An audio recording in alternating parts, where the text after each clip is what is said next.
Good. Good afternoon. I'd like to call this meeting to order. I would like to thank everybody, looks like mainly the candidates that are here and friends. Thank you for participating in this. I want to start with that. Thank you for showing interest in participating in our schools and ultimately our community. So just want to start there. You know, taking this first step is just shows kind of what this community means to you and what you're offering to give back to it. So I want to just say thank you. And with that, we will start with the flag salute. Amber, you lead us. I pledge allegiance to the flag of the United States of America and to the republic for which it stands, one nation, under God, indivisible, with liberty and justice for all. Do we have any changes or additions to the agenda? We have just one update to the agenda, and that is for our interview candidates. As you know, we had 5 applicants. One ended up being in a different district, and then Dr. Swinehart needed to withdraw her candidacy. So we'll have 3 for interviews today. That's the only change. All right, thank you. I move we approve the consent agenda as written. Second. All in favor? Aye. Aye. Aye. Is Donna on? Let's see. Okay. We're going to keep moving. That takes us to the superintendent's report.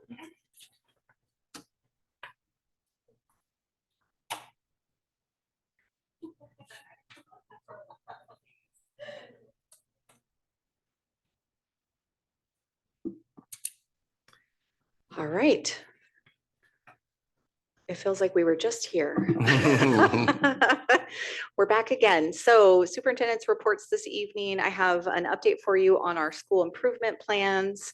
After that, then I'm going to turn it over to Ms. McCoy, our Executive Director of Fiscal Services, and she has the monthly financial update. And then I'll have a few other things to share with you more informally. So first up is our school improvement plans. And as we've been doing kind of this fall, just want to start with a little background on what are school improvement plans for the board and for our audience. The basics, these are required of every school in the state of Washington. They have to be approved by you, the school board, annually. It is a guiding document to drive the improvement process at each school. And what is really important for you to know is the plans are not static. So we don't try to build plans that go in a binder and sit on a shelf and collect dust. We build plans that the building leadership teams are continuously looking at, collecting data and modifying as needed.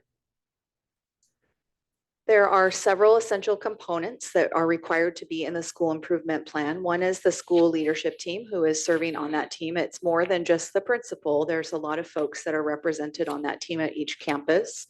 And in each of the plans that you had in the board packet for review, you can see who is on each building leadership team. There's a needs assessment conducted by that team based on multiple data measures. And then they determine a limited number of priority goals that are actionable and measurable and identify high leverage evidence-based strategies, activities, and or practices that are most likely to achieve those priority goals. Again, it is an ongoing iterative process. So they have data measures where they are checking routinely for the effectiveness of what they have planned to do. And you can see this plan, do, study, act cycle on the right-hand side. This is the common cycle that we see through OSPI. OSPI goes through an identification process to determine a level of support that is needed for each school and each district across our state. All schools are identified as follows: either tier 1, which is self-directed and foundational supports. These are schools with relatively strong instructional models with focus supports in a few specific areas. Tier 2 are targeted supports. These would be schools with 3 or more subgroups with a WISIF, Washington School Improvement Framework score that would lead to tier 3 identification. And those are schools that are typically in the lowest performing 5% in an area of ELL proficiency progress. We'll land you there too. And then tier 3 comprehensive supports. These are schools receiving the most intensive support, including an assigned coach from the state. They receive some funding to support their improvement measures, and they are among the lowest performing 5% of all schools for the all students category, or have a high school graduation rate of less than 67%. So not a designation that we would want. Here's just a nice graphic again, just to show you. So foundational support and tier 1 has that targeted 1 or 2 student groups. Then that tier 2 targeted 3. And then you have tier 3, and the newest iteration is tier 3 plus, where we have comprehensive plus and graduation rate plus supports. And that typically results from being a Title I school. So again, not something that we qualify here based on our student demographics. In determining where we land, there is, as usual from our state, a complicated process of determining our scores that land us in tier 1, 2, or 3. This just shows you what we are measured on and which grade levels were measured for that particular component. So we start taking a Smarter Balanced Assessment in 3rd grade. Students take it every year, 3rd grade through 8th grade, and then once in high school at 10th grade for both English language arts and mathematics. And the proficiency is we're looking, did those students score at a level that's consistent with students moving on to be successful with collegiate level coursework. You'll hear people talk about a 3 being proficient as that final score. We also measure for growth, and that's looking at the growth of students from the previous year to the current year. So you can see that that's measured 4th through 8th. Not in 3rd grade because there's no comparator. So we look at their 3rd grade score and their 4th grade score and look at how much they grew. And did they grow at the same rate as other students who scored similar to them the previous year? So it is more of an apples to apples comparison. It's not apples to all the fruits comparison, if that makes sense. That is only measured through 8th grade. We don't look at growth anymore once you get to the high school level. We have instead at the high school level graduation as a metric. So percentage of students graduating in 4 years on time. We look at English language progress every year. These would be students who are designated for additional support for development of English language. And they're looking at, again, that growth of those students and that they are eventually exiting the need for those additional services. We also have a set of what are now called the school quality or student success indicators, SQSS, and that is regular attendance as defined by OSPI, which, as we've discussed before, is 2 or fewer days. If it's half a day, it counts as a whole day per month. So basically 18 absences in the year. We also look at for 9th grade, just 9th grade on track, which means that students earned credit in every course they attempted. And the last one, which is also just for high school, is dual credit. This would be students taking and completing a course with potential for college credit. So this could be an advanced placement or AP class. It could be running START courses. It also could be career technical education or CTE dual credit, where we've aligned that course to the community college. Those ones at the bottom do not count for much of the score, just to be clear. The biggest buckets are the proficiency, the growth, and for high school's graduation. All of those other metrics are about 5 to 10% each. So it's minimal in the final score for a school. So here is where our schools are at based on the last round of identifications, which came out last spring. Union Ridge is at tier 1. With an identified subgroup of students with disabilities. So these are students who have individualized education plans. They're not performing at a rate comparable to the non-SWD peers. Southridge Elementary is in foundational supports. They've previously been in tier 1, so that's great news for them to have moved out of that. Sunset Ridge is tier 1 for English language learners. They've moved out of that for students with disabilities. There's been a lot of great work happening there. View Ridge Middle School is tier 1 for English language learners and students with disabilities. And our high school is in foundational supports as well as Wisdom Ridge Academy. So at this level, all of our schools are at foundation or tier 1. which means we get identified as those things, but there's no additional support from the state. There's no grant funding that's available for our schools for the improvement process, and no other coaches or other supports that are provided to us. I did want to just briefly share with you the goals from each of our campuses, but you have the full plan from each of them that was included in the board packet. And each of our schools will be coming to present to you once throughout the year. So they'll talk about their school improvement goals, but they're going to share a lot of other information with you as well. So you're just getting the overview this evening. Union Ridge has 3 goals really focused on reading. So we're looking at reading fluency, reading comprehension, and matching up those students who are on IEPs that they are doing better with their growth on the iReady diagnostics. Southridge also has 3 goals. She has, or the team there has put together a professional learning teams, a PLT or PLC goal, really thinking about the collaborative work of the adults and how that can impact our students in reducing the achievement gap for multilingual learners. They're looking at that in both reading and math. They're also looking at PBIS expectations, and that again, focusing on the adult behaviors that will help us to improve the student disciplinary outcomes. And goal 3 is staff members reporting a willingness to address conflict.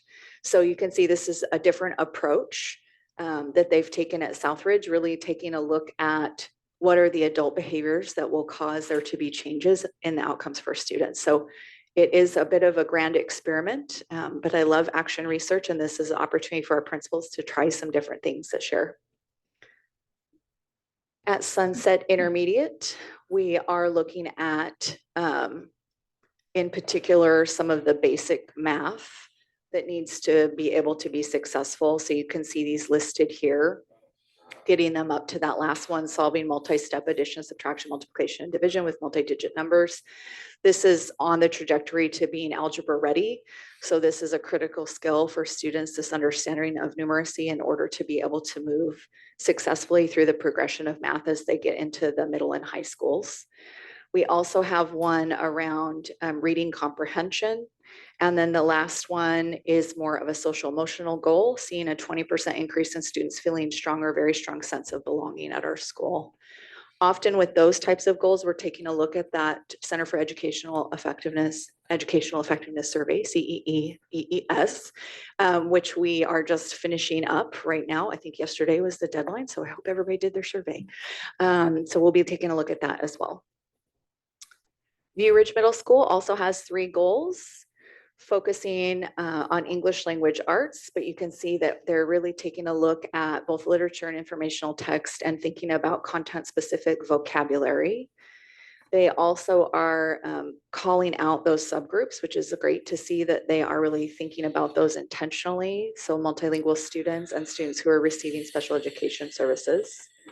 The second one is really, again, around the math domains, and it is, again, getting kids ready or to be successful in algebra.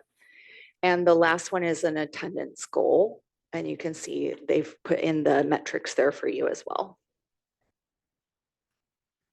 Ridgefield High School has 2 goals. One, really getting the behavioral system through MTSS in place, that all staff will guide, implement, and modify the system for all students to improve school-wide behavior. This is, again, tied back to our PBIS, our positive behavioral interventions and support systems, which we do have at every campus in our district. Goal number 2 is that every PLT will have completed a data cycle for an essential standard that will ensure every student met or exceeded proficiency for that standard.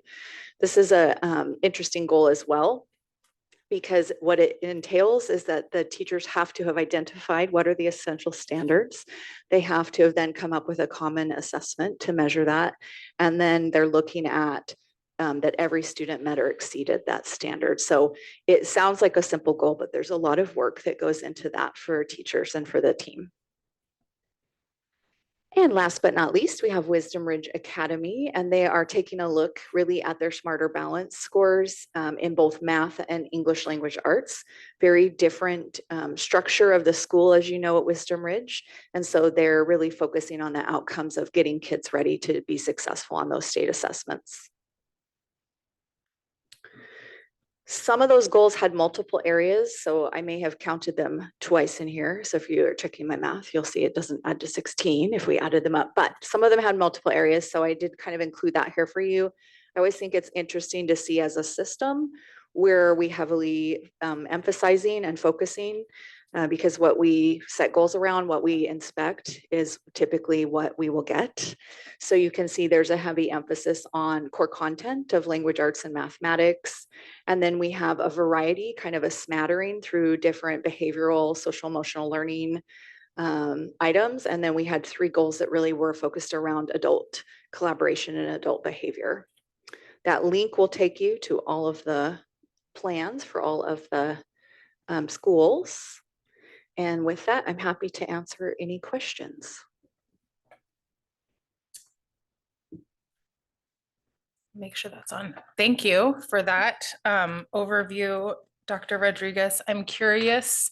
I know we talked at kind of at the beginning of the beginning of your year when you first got here, looking at the previous strategic plan and all the abundant metrics that were either being used or completely not being used. And I remember you saying that you would be working with the teams at different buildings to kind of pare some of that down to a realistic amount of things that a school could actually look at. And I'm just curious, process-wise, is this sort of coming out of that conversation? Are those tied in, and just how is that going for the people in charge of creating these plans in terms of simplifying?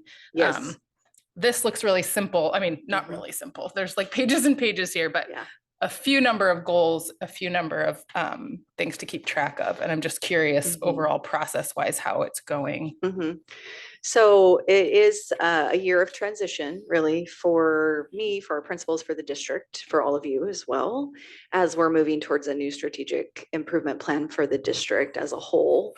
So I did work with all of our building leaders when we had our lead conference in June to identify what are we accessing, what are we not accessing, what do we actually think will cause us to get to where those goals are.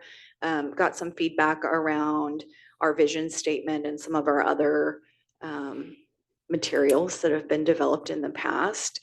And we identified sort of the top items from that leadership team, and the principals had the freedom to use those alongside their work with their building leadership team in determining their goals.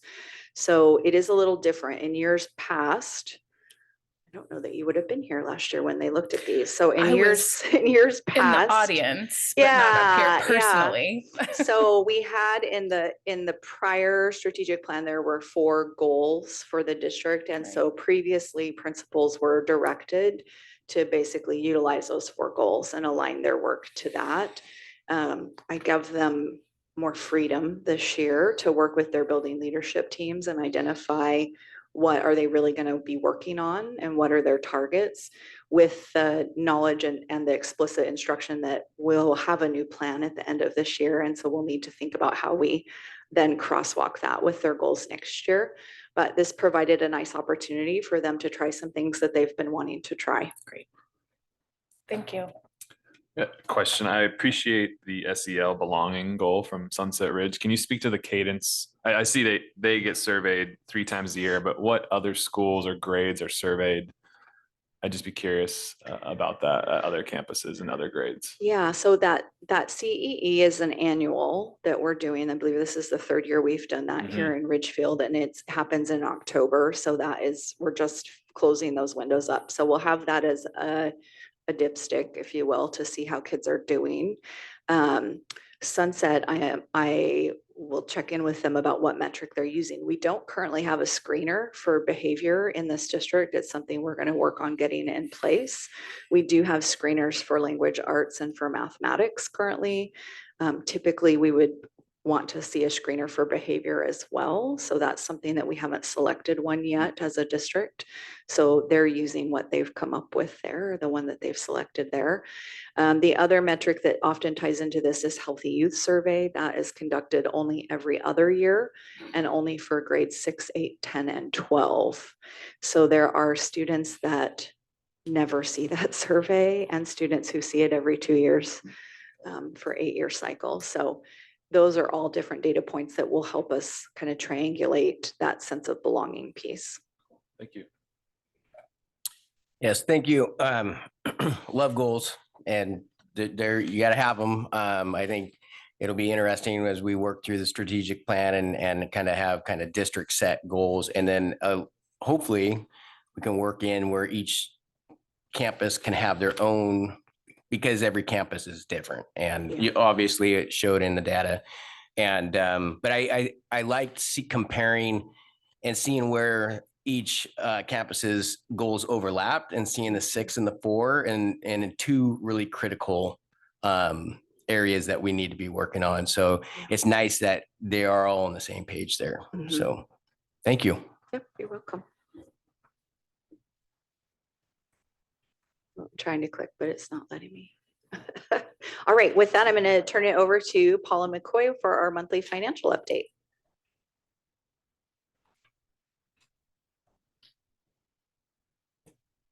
All right. Thank you.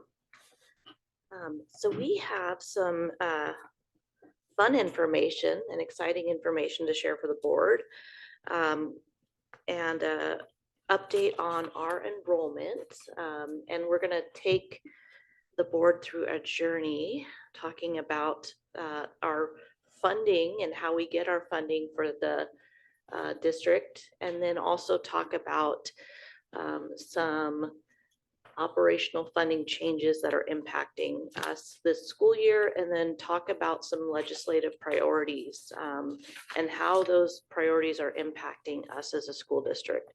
As we're coming up on this new legislative session, it's really important to know for us as a school district how these, when you start talking with the legislative reps and other districts, knowing how these issues that you'll hear about are impacting us as a school district if they're coming up in conversation. So we're going to talk about those things as part of our update today. So we are still closing out the budget, or not the budget, but the annual report for last year. So we will present that information as part of the update next month. But exciting news, our enrollment for the month of October. What we're showing is the totals at the top are what the trend is for October for each of the last 4 years and the current school year. As a reminder, our budget was built on 4171 FTE. So our October enrollment is actually 4169. Our average enrollment, going back to the last slide, we're showing that our average enrollment is down about 18 FTE from budget. We're funded on average, but our actual enrollment is 4169. So as the year kind of progresses, our funding will be based on that rolling average, if that makes sense. So right now that impact, based upon the 2 months on the revenue side of the budget, that's about $180,000 impact on the revenue budget. So it's recovered quite a bit from last month with the increased enrollment. All right, and then that's just a trend graphic. So we started last month down, and the big difference was running start. We don't report running start enrollment for the month of September, but we did gain quite a bit in the general ed enrollment between September and October. So we're just a hair under budget by 2 FTE. Right now for October, we're holding enrollment, and it's sounding like we'll probably maintain for the month of October. So November enrollment most likely won't be any significant change, but I don't want to, like, knock on wood, don't want to say anything. And because we're still closing out the month of August, I did want to briefly just remind the board, we are changing the financial report template. So just quickly go through, this is the new template structure that we shared last month. We covered, we'll present the revenue comparison. This is this last year, 23-24. August isn't updated, but this is pretty typical of what you should expect. The 23-24 year is in orange. The big months for the school district for revenue are typically in April, when we get our property taxes in, and usually in October. So you'll see typically those months are a little bit higher, or blue is the actual, orange was the budget figure. But those are typically the months that are high for school districts because of the property taxes. And then again, expenditures, you'll see a trend of expenditures. August is still being closed out. The black from 22-23 was the year that we were doing our playground projects. So that is a little bit higher for that reason. August is also a little bit higher because we're closing out 1 year. So we accrue expenses back from the month of September into August. So you'll see a little bit lower expenses in September because there's movement between 2 months for the fiscal year changes. What I did want to just remind the board all about is the importance of fund balance. So the red line is the changes in our fund balance that naturally happen throughout the year because of the revenues fluctuating. We get that big influx of revenue with the property taxes in April. And then the state reduces our apportionment funding because we got an influx of revenue. So you see that dip in fund balance. The state adjusts our state funding to account for those revenues from property taxes. So it's important for us in the finance office to be monitoring fund balance to make sure that we have money in the bank when those dips happen. The yellow is our board minimum fund balance policy. So over the course of the year, we've maintained that. And it's also important to understand the importance of fund balance as it relates to paying our bills. So the green line is our minimum fund balance policy. The blue is our, column is our actual expenditures for 23-24. We need to make sure that we have enough fund balance to cover our actual expenses each month. So that's kind of correlating the two data points. And then this is just a trend of our average monthly non-salary expenses from year to year. Again, August of 22-23, that's high because of the playground projects, but typically our supply expenses don't change from month to month. We have relatively stable expenses there. Payroll. Payroll over the last couple of years, you can see has increased primarily due to added enrollment and then the negotiated contracts that the district has with its bargaining units. And that's just a quick recap of our monthly financial report changes. So now I'm going to take you on a journey through the history of school finance. So I hope you're ready for this journey, this magical carpet ride. Excited. I know, it's like this table. What I'm going to tell you is there's a pattern that has emerged in history. So the past 50 years, the pattern that's emerged is with school finance, Washington State is unique in that we have a constitution that says education is the paramount duty of the state. Paramount duty means numero uno, right? Well, the funding has not always aligned with that priority. And in 1977, there was a lawsuit, the Doran decision, that said the funding needs to be better aligned with that priority. And so there were some paramount changes that happened in that year with that decision that kind of formed the basis of some of the funding metrics that we're using now in our funding platform. And the line that you're seeing and the numbers in the blue circles, after that decision, that's where Washington placed in the state rankings for funding for public education over the years. And as you kind of follow that line, you start to see it kind of goes down and then goes back up and then it goes down, down, and down. And over time, school districts have been diligent about lobbying the legislature saying, you remember we're the paramount duty of the state? Your funding is not kept up with that. And the legislative response in history has been, well, yeah, we understand that.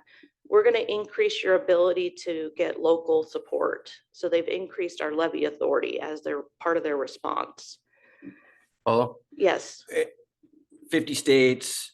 So if number 50 would be the highest funded, number 50 is the the lowest. lowest funded, okay. Yeah. Okay. Yeah, yeah. So right after the Duran decision, the state actually was funding education pretty well. But then over time, you can kind of see that went down. And then 2007 is when that McCleary lawsuit happened. That kind of really got things going in the state. And the McCleary decision was really what kickstarted the state legislature actually realizing that they had a problem. The state actually said, you need to amply fund, you're not doing your job, state. You need to amply fund public education. This is a paramount duty. You need to provide funding to support public education. And what happened as a result of that was a series of bills that now form the basis of the prototypical funding formula that I'm going to walk you guys through next. But now there's one more thing I'm going to talk about. So 2017 was the Executive House Bill 2242, which updated and created the prototypical funding formula that we're using right now. That funding went into effect in the 18-19 school year. So pay attention to that because we're going to see another slide here in a second. So 18-19 school year, that new funding went into effect in response to the McCleary decision. So did that solve the problem? Did the state truly increase funding for public school districts? Are we now the priority in the state? So let's look at what's happening to what's happened to funding over time and that per pupil funding. The state portion is the light teal. The dark teal is the local portion. And what you're seeing is the inflation adjusted per pupil funding. So 18-19 is when that McCleary decision went into, we started seeing the dollars come in.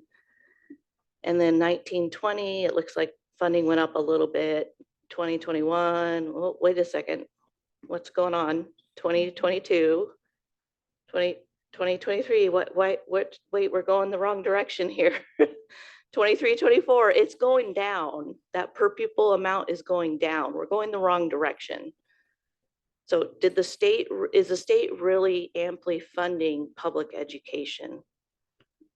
We're going to talk more about that when we get into the legislative priorities here. We're going to show you what the impact of this, what does this mean to us here in a minute. So how are we being funded? Get ready for your world to be rocked here. What is this prototypical funding formula? This is a lot of numbers. The prototypical funding formula is based really solely on enrollment. It's a bunch of assumptions. It assumes you've got kids that are in an elementary that's based upon a certain number of students. These are the number of students.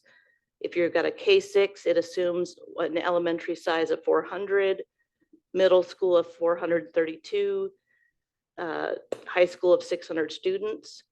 And then based upon that size, it says, we're going to fund you a certain number of custodians, a certain number of paras, a certain number of psychologists, a certain number of counselors, so on and so forth.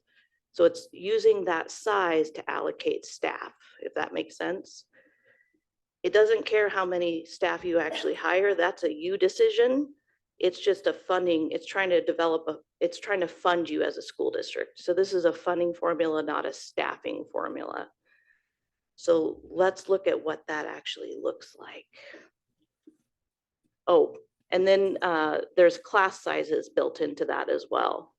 So that formula, that school size, it assumes certain class sizes, like for elementary, a class size for K3 of 17, and then the grades, so on and so forth. So what does that look like exactly? Oh my goodness. So here's what that staffing for that prototypical school looks like, that funding formula. So remember that elementary of 400 kids. For 24-25, for principals, it's going to give me in that funding formula 1.25 principals for 400 kids in that elementary school, because an elementary in the prototypical was that 400 number. Does that make sense? Mhm. And then you get down to, let's go to a fun one here, psychologists. What is going on with psychologists? How can you have a 0.104 psychologist? What can you do with that? And then you go to the middle school, 0.016. How many kids would it take you to get a full psychologist?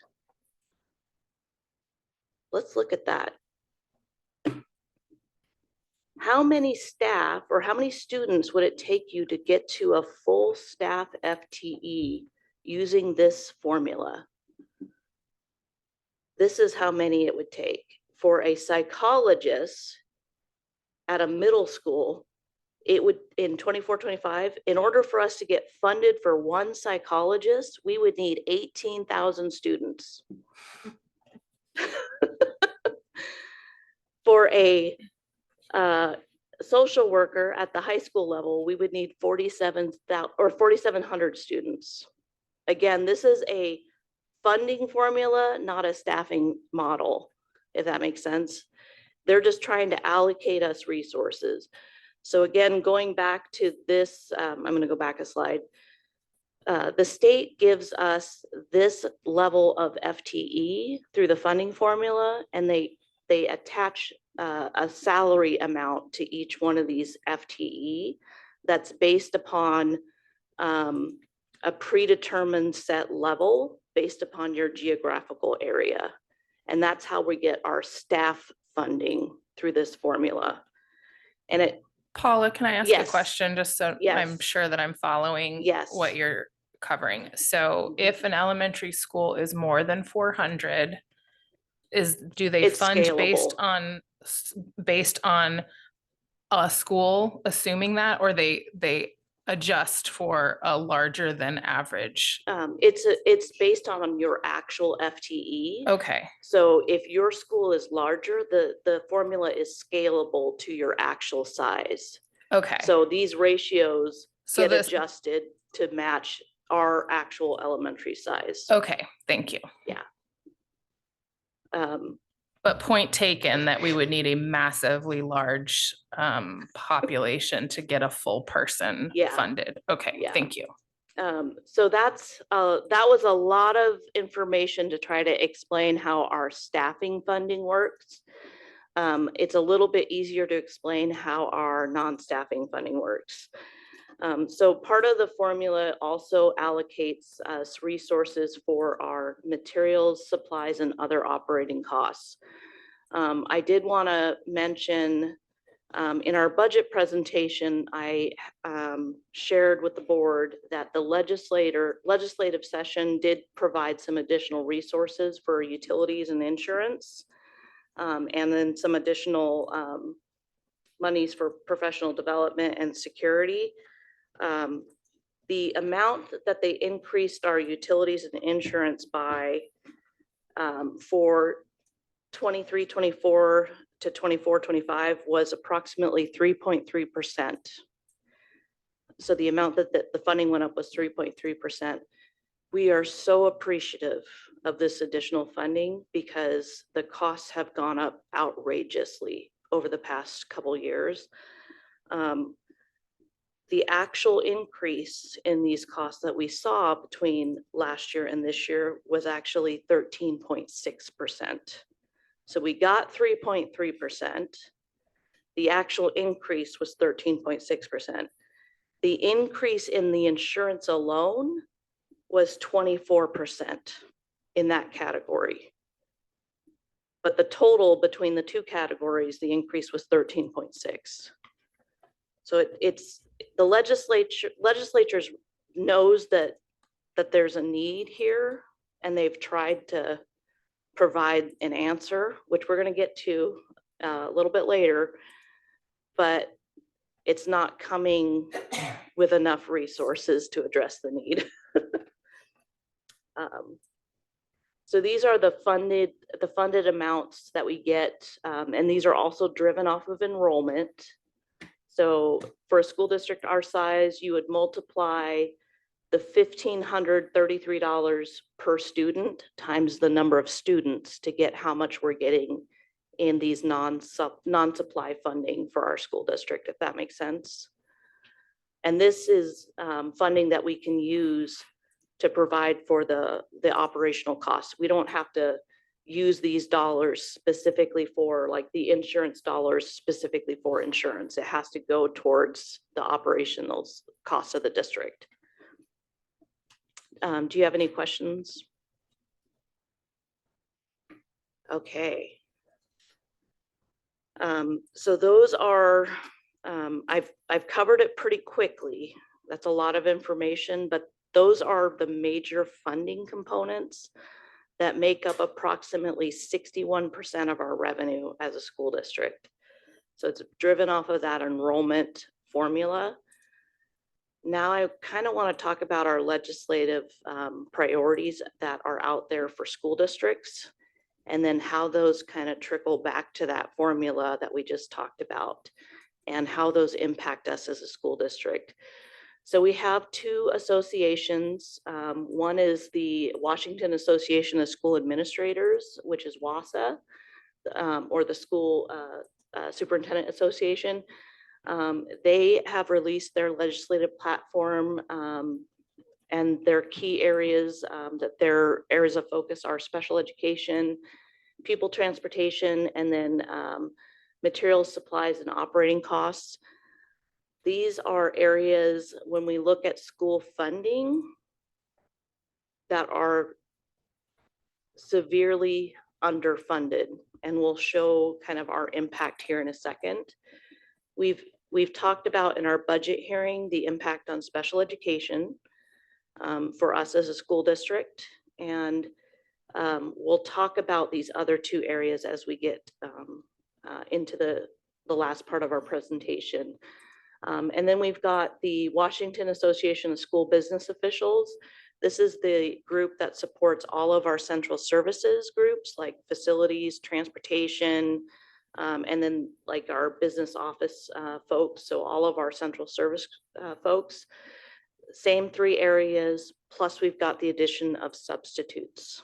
And let's talk about why these are areas of priority for us. Let's look at the last 3 years for these individual areas and what the impact has been. So the blue is revenues, how much we've received in funding from the state. And the orange is how much we're actually spending to provide the services to students. We're looking at special ed here now. So in 21-22, we had a difference of about $137,000 between revenues and expenses. So we had a loss. 22-23, that difference went up to $542,000. 23-24, that difference doubled. $1.1 million was our difference in special education. And part of that is another issue, which is substitutes, that we'll see the impact in another area, but that is the story. We're not alone in this area with special education. This is an area that's impacting every school district. This is a federally mandated program that we have to provide services. The state does not fully fund this program, but we're required to provide the services. So Paula, Yes. is that, can we go back to that? Is the gap increasing so dramatically because we are doing better and providing better services, so we're spending more money?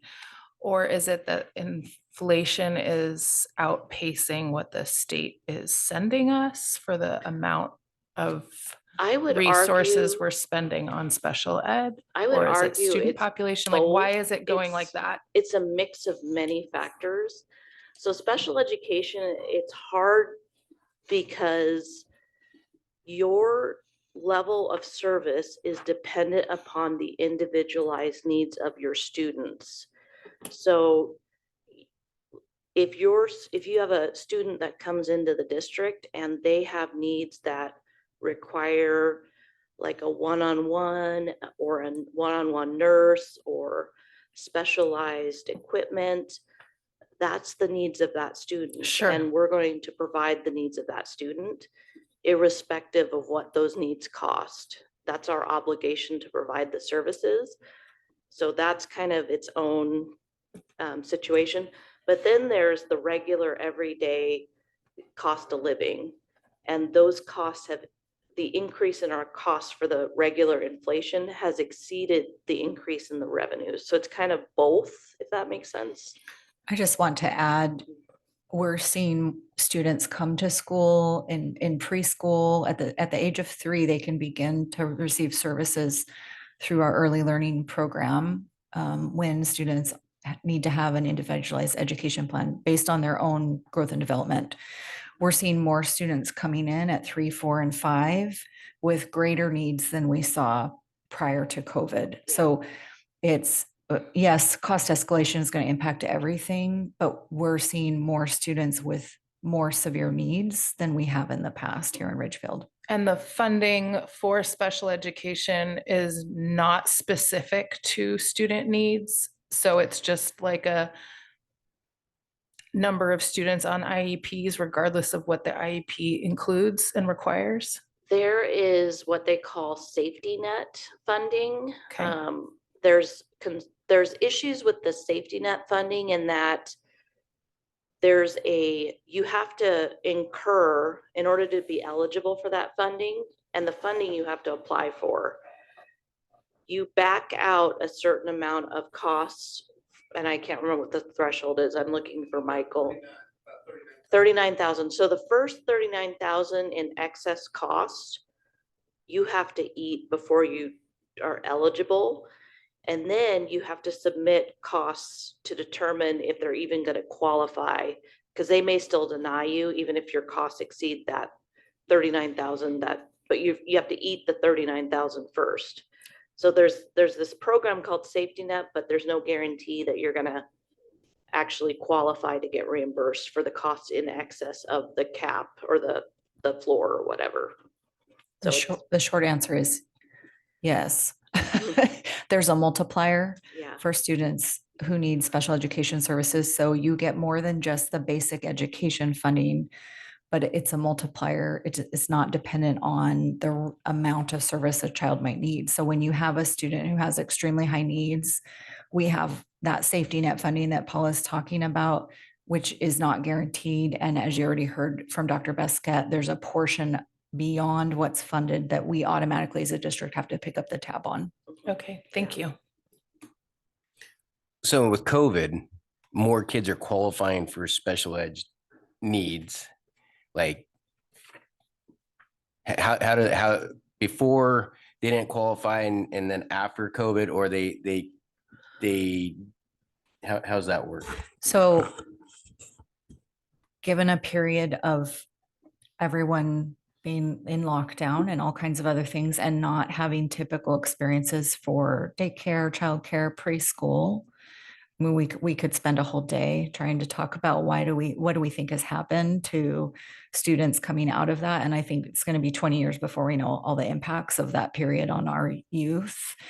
But we are seeing some students coming in really at that like kindergarten level for the last couple of years, like students showing up for kindergarten that maybe never had a preschool experience because they were in that time frame and maybe not really ready for the social aspects of school and just needing more support.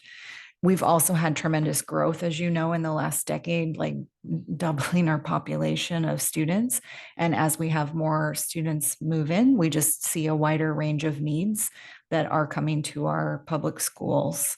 So I would say it's a variety of this, like the size increase, the coming out of what was a really strange period for youth. But I can tell you, we have some of our new students at our preschool this year that have needs well beyond what the staff has ever seen before.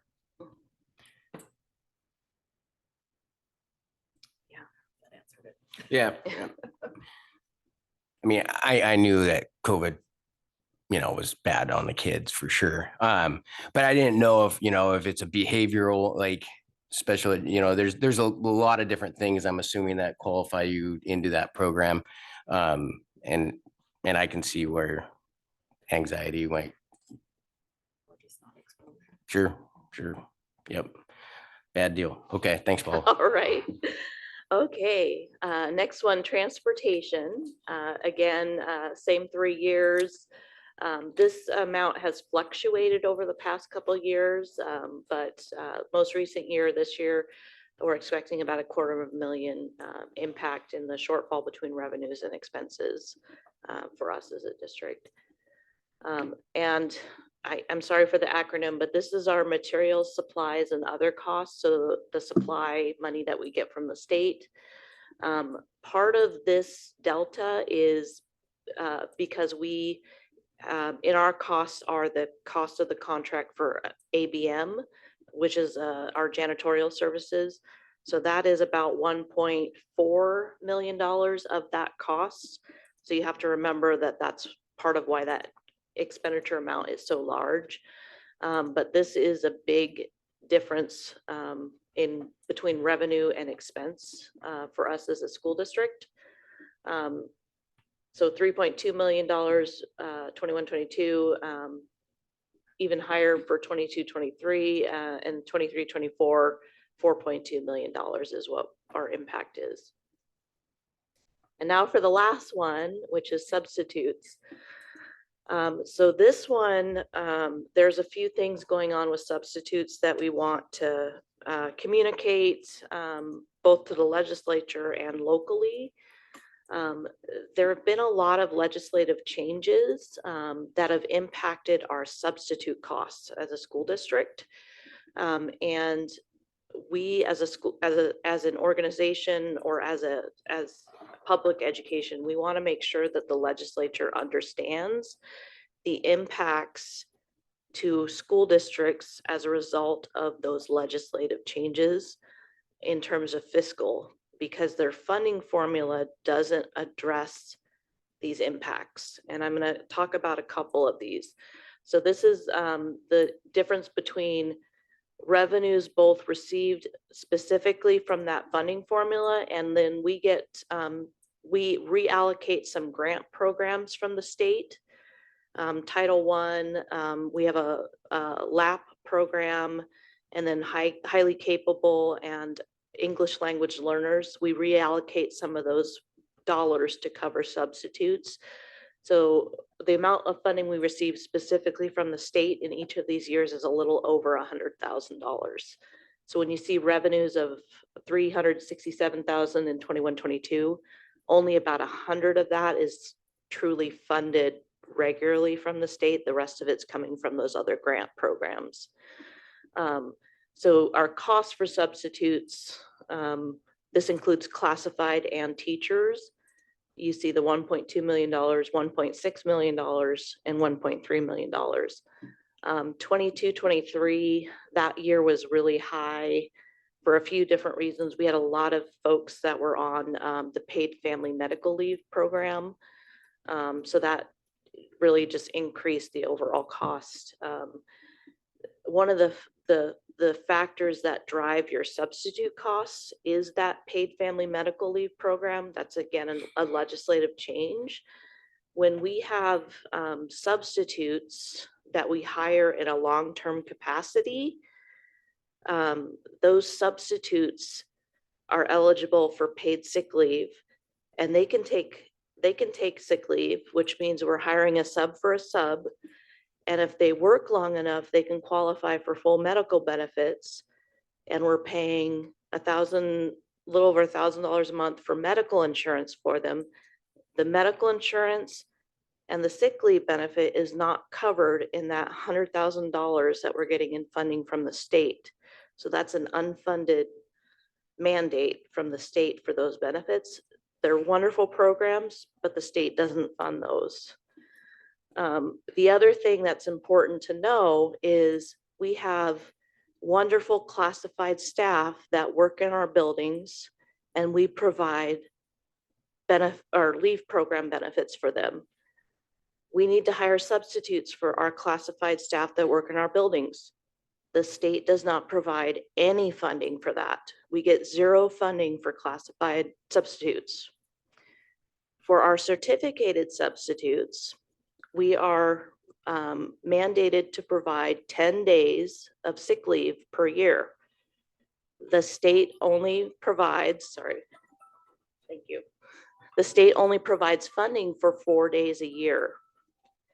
And the state only provides funding for the number of, going back to that formula that we saw, the number of funded teachers that you have.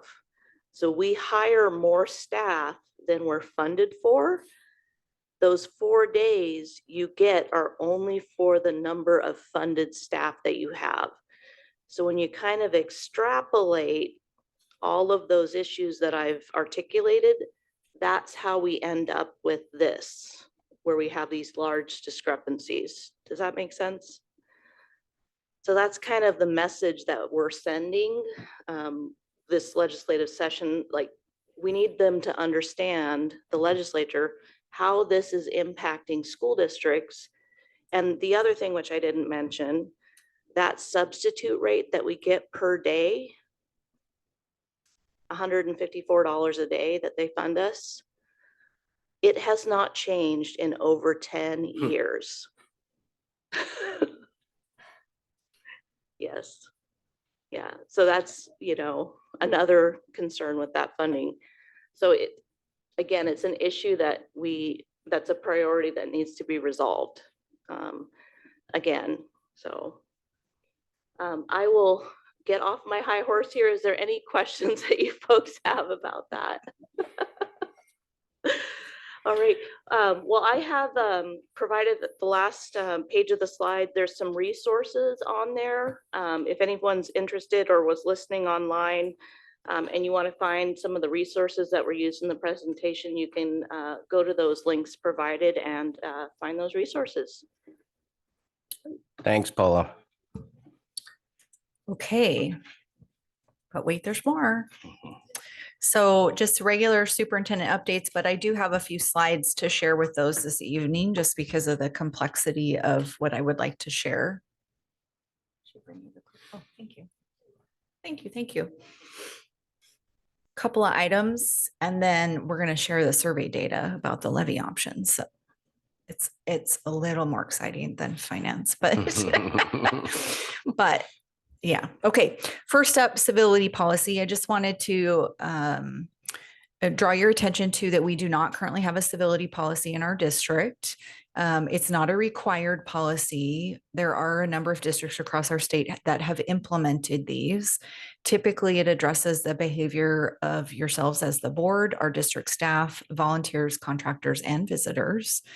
Civility is really foundational to a healthy organizational culture that allows both our employees and our organization to thrive. And every leader and team has a responsibility to foster civility to ensure respectful and productive interactions across our system. So I wanted you to be aware that I'm embarking on drafting a civility policy to recommend to you as a board for adoption. And surprise, surprise, the first step will be a survey. So please keep taking my surveys, everybody out in the audience and on Zoom, because it is super helpful to have folks' input. And there is a model policy, but I really want to hear from our community and our staff around what civility means to them. And then that will become the foundation of that policy. So my hope is to bring that to you before winter break for a first reading. I also wanted to give you an update on the Clark County land use application. So a couple of board meetings ago, I shared some information with you about a hearing for land use for property that the district owns that was proposed as the next 5-8 site. We shared that back in September, as you can see here on the slide. The county then notified us that they were delaying the hearing date after determining that they didn't give us the notice that the hearing was coming up. So that was helpful. And then after further consideration and research on the property site, the land use process, like what can be put on hold, what cannot be put on hold, knowing that our future facility plans are likely to change in some way, I've recommended that we withdraw the application and seek a refund of the filing fee. It's not a tremendous amount of money, but we should try to get it back if we can. And just want to thank the board for agreeing to put the project fully on pause at this time while we explore other potential options. So I did tell you the truth on September 24th. That's what was happening. And since then, we've done a lot of digging in and have opted really to move forward with pausing that process completely. So we have notified Clark County that we are withdrawing our application for land use on that existing property. And then the big item, and hopefully some discussion from the board this evening on levy options. So want to give you some updates. At our last board meeting on October 8th, I presented information on a variety of options, including an EP&O, Educational Programs and Operations levy at a rate of $1.75 per thousand of assessed valuation, as well as some options, with the most expensive of which being a capital and technology levy at a rate of $1 per $1,000 assessed valuation for a period of no more than 6 years. A couple of days after that, we did launch a levy option survey for families, staff, and community members. We posted about that in our family newsletter the last couple of weeks. Joe Weigart, our communications director, posted out on social media, and we included it in our weekly staff newsletter. And in total, we had 314 people that took the survey. So pretty good sampling, I shall say, of our community. And so I'm just going to share with you the graphs of the results, so you have that as you are considering what you'd like to recommend, because I am scheduled to bring to our next meeting a draft of potential levy resolutions. And then we're looking at a final decision and a vote in December in order to make the February ballot cutoff. So of our 314 people, we had 79% that reside within our district. That's 248 people. And of those, 78% of them are registered to vote. So 3 people live in our district and are not registered to vote. So you folks out there, you 3 people, let me encourage you to register to vote if you can. And then we asked really, like, what's your primary affiliation? Are you a parent guardian? Are you a staff member? We do have staff that are parents, so they picked one or the other. And then community member. So we had 146 that identified as parent guardian, 137 identified as staff, and 31 that identified as community member. So it's nice to see 10% of the survey respondents are folks that aren't affiliated due to being a parent in the district or an employee in the district. We asked where they currently had students. And you can see they're kind of all over the place. But what I want to draw your attention to is the big pink part of that pie, 37.6%. It's 118 who said, I don't have any kids in this district. So we know that we have a number of folks in our community that don't have children in our school. So just really want to say thank you to them for engaging with us in this survey process. Got to angle the clicker there. So which statement best reflects your opinion on a replacement EP&O levy? If you saw the presentation, you know it's complicated. If you haven't, I just want to encourage folks that the levy presentation at our last board meeting is available on our website, can be viewed at our district YouTube channel. It has a lot of detail. So this is an extremely simplified way of asking these questions in an effort to hopefully get a pulse check on our community. The blue, 66.9% is 210 people said they would support a replacement levy at the highest rate we asked for, which was $1.75 per $1,000 assessed valuation of their property. There was an additional 64 people, or 20.4%, that would support it at the current rate, 7.3% that would approve it at the lower, and 5.4% who said, I'm going to vote no, no matter what the rate is. I did parse out, so I don't have pie charts for you on this, but I did parse out the results from folks who identified as voters within our district.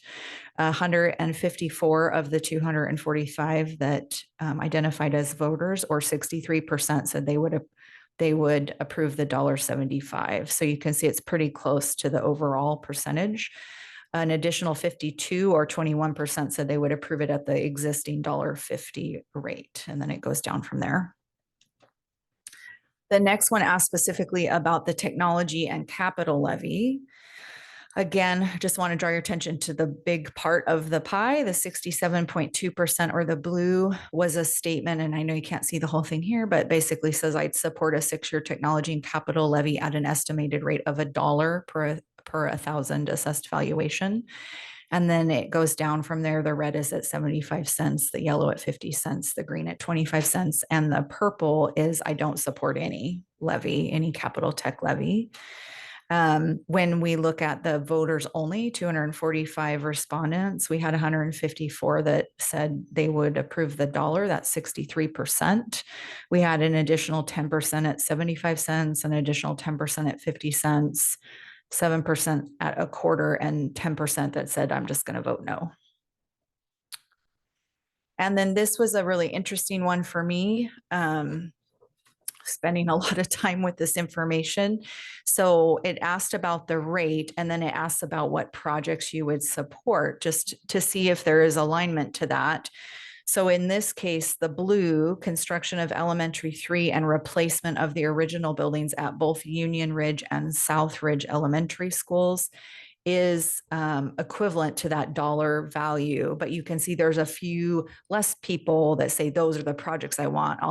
I would approve that rate, but that's not necessarily what I want to approve it for. It's still at 52.9%, or 166, with an additional 105, or 33.4%, that said get elementary 3 built and repair the older buildings. When we parse that out for the voters only, it is just over 50%. It's at 51%, 124 that said do all 3 projects. There was 33% who said get number 3 built and do the improvements at the other schools. And then really like less than 10% in all of the other categories. They did also, as people took the survey, have the option to write in any other feedback or comments. We had 86 people that took the option to write comments in there. And my best friend ChatGPT and I put all those comments in there and asked for a summary of the sentiments. And so it came back with positive sentiments were really like strong support for building elementary 3, which is what we have heard in other ways since last year's failed bond attempt. Also support, I would say, positive sentiments about updating or replacing Union and South. There was a lot of positive feedback on the presentation from the last board meeting, and strong willingness to support levies as an option in lieu of bond. There were some neutral kinds of sentiments. So I would say these are things that are like, they weren't really pro or con, just different priorities. Some people said like focus on doing buildings, not doing non-essentials like gyms and CTE. That also resonates with the feedback we've heard from folks in the last few months as well. And then there were some statements just asking for some clarity on levies versus bonds. And we heard this at a few of our community cafes as well. So I wanted to just have that conversation publicly around this idea of bonds are for buildings and levies are for learning. And so I just want to share with the board and the public, yes, that is generally a true statement. And in our state, there are 3 different kinds of levies you can run. You can run the EP&O, Educational Program and Operations levies, which are for enrichment. They are for learning. They are for extras for students like arts and athletics. But we also have two other kinds of levies that we can run in our state as public school districts. And those are capital levies, which are expressly for capital for building, and technology levies, which are expressly for technology, any kind of technology infrastructure, computers for teachers, all of that kind of thing. It is still hold true that levies are a 50% plus one in order to pass. They do not require a supermajority like bonds. Bonds still require the supermajority of 60% or higher in order to pass. And typically you would not see the situation that we find ourselves in here in Ridgefield, because there's been so much growth. It's really caused two factors that would allow us to use a capital levy as a way to build a building. So this is an unusual circumstance. So people aren't wrong when they're like, but I thought you had to have a bond to build a building. Well, generally you do. But because of our growth, we have $21 million in impact fees sitting in our piggy bank that can only be used for new construction, cannot be used to fix our old buildings. And in addition to that, because of the growth, we have a lot of students who are having to be served in portables, which is known as unhoused student population, which drives a greater amount of SCAP, School Construction Assistance Program funding, that we're eligible for as a community from the state. So we're in this kind of sweet spot, if you will, of having some money in the bank that's for construction, the ability to access a large amount of SCAP funding, about 16 million for new construction, about 24 million for new in lieu, like replacement construction dollars. And then combined with potentially a capital and technology levy, it allows us to cobble together all these sources of funding in order to get elementary number 3 built and replace the aging buildings at Union and South. So just wanted to clarify, don't know if that will clarify it, but it's a shorter version of what we talked about last time. Some negative sentiments, just general tax fatigue, right? Concerns over rising property taxes, concerns for our fixed income residents. Some people just really express like, I just can't do it. Like I'm barely making ends meet. There was also comments regarding a lack of trust in the district, just frustration over 7 different bond attempts, like a desire for increased transparency. Again, this really resonated with me. It's things I've heard as well since I got here. So just seeing that in another place as well. I wanted to highlight for you some of the comments specifically from our staff that showed up in the survey comments, and particularly from our elementary teachers at Union and at South, who shared, it's not just the roofs and HVAC, the carpets are in total disrepair. We have students being served in old portables. A teacher commented that her classes have been interrupted multiple times because her roof starts leaking. At the other building, we have buckets in hallways to catch the water. I'm sure some folks have seen, but one of our respondents mentioned the article in the Columbian about the earthquake safety. These buildings, again, in one case, Union built before my mother was born, remember? So, and she's turning 70 next month. So, we weren't building to earthquake code at that time. So again, just a concern that we have and that our staff have. We've got a lunchroom that's sharing with PE. We have security challenges, having separate buildings and so many portables. I know when I went out and visited South Ridge, when I first got here, Principal Ninehouse shared with me, like when we pull the fire alarm in one to do a fire drill, it doesn't set off the other. So in the event of a real emergency, someone's pulling it and the other building doesn't know until someone realizes what's happening and pulls the other alarm. They're not synced. And that's because the infrastructure is so old at the old building, it doesn't talk to the new infrastructure in the new building. So I wanted to just give you a little bit more of the picture of what life is like for our staff and our students in the current Union and South Ridge elementary schools. Another update for you related is just on the school construction assistance program. Like we're brushing up on the process in order to access state funding for new construction and or new in lieu, depending on what the board direction is. There is what's known as the D form process. This is like this mystical OSPI thing, the D form process. But basically, there's a bunch of forms. They all start with D and they have a number. The odd numbered ones are the ones we fill out as a district. The even numbered are the ones that OSPI fills out and sends back to us. D1 and D2 is about completion of an advanced study and survey. So we have published for a request for qualifications or RFQ to complete a study and survey. This is not an anticipation that you're going to approve a capital levy. This is data we need anyway for our long-term capital facilities planning. And when you conduct a study and survey, it's good for 6 years. And I am certain we're going to do something within the next 6 years. So we are getting that study and survey done. After that is filed, then the next step is really the project application. That's the D3 and D4. If we want to access the funds from OSPI for SCAP by this summer, because they release in July or August, we have to have the D4 back and completed from OSPI no later than January 31st. So there is some timing to this in being able to pull this off. If we want to get elementary 3 built quickly, we can do it, but there's some deadlines that we have to meet.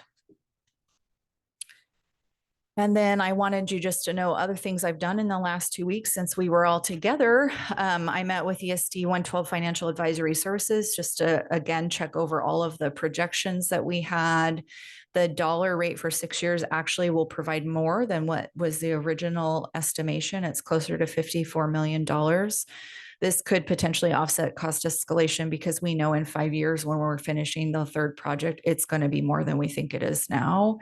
The alternative would be maybe we want to do a dollar rate for only 5 years instead of 6 years. That gets us to the 44 million we discussed last week. Another option might be to lower it even down to about 75 cents for 6 years. That's going to be less in funding. So concerns really about being able to finish all of the projects at that rate, but I wanted to bring you some options today.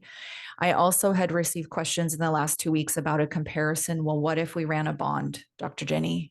Well, we could. So if we wanted to use all of our impact fees and access our new construction just to get elementary 3 done, and we weren't going to worry so much about replacing the old buildings at Union and South, and knowing that we do have some repair work that's got to occur if we're not going down that path, to run a bond for $8 million for 10 years, it's a rate of 12 cents per thousand. And we will pay out $1.8 million in interest as a community because you're borrowing that money up front, where with the capital levy, we're not having to do that. We could also run the $8 million for 20 years. That drops it down to 8 cents, but we pay $4.2 million in interest. So these are the challenges. The more money you need and the more you need to borrow up front and the longer the time period, the more we're going to pay in interest. So just because we're a public school district doesn't mean we get like an interest-free mortgage, right? We have to pay like everybody has to pay. So I did also check into, because we talked last time about small kind of, I'm going to call them mini loans to finish projects for like a year or less as we were rolling through the cash flow analysis, and was able to get numbers on that as well from our financial advisors. And it's at about a 4% rate. So it's actually a lot better than the mortgage of my house that I bought here in Ridgefield. So I think it would be a lot less that we'd be paying in interest over the course of time. So just a consideration as we are thinking about burden to taxpayer, there is that concern about a high amount for a shorter period of time. But I also just think we need to consider what's the total people have to pay over the course of whatever it is we choose to do.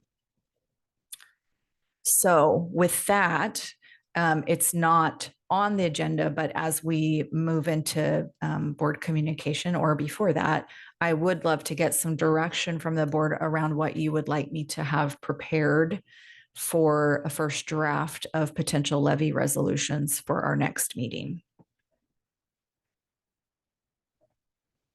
Can you just revisit our timeline too? We need to have a vote by when for a February ballot? Can you just walk Sure. through that So again? we have to have this turned into the county.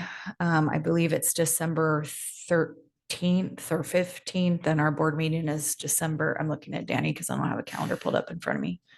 December 13th Is the board meeting?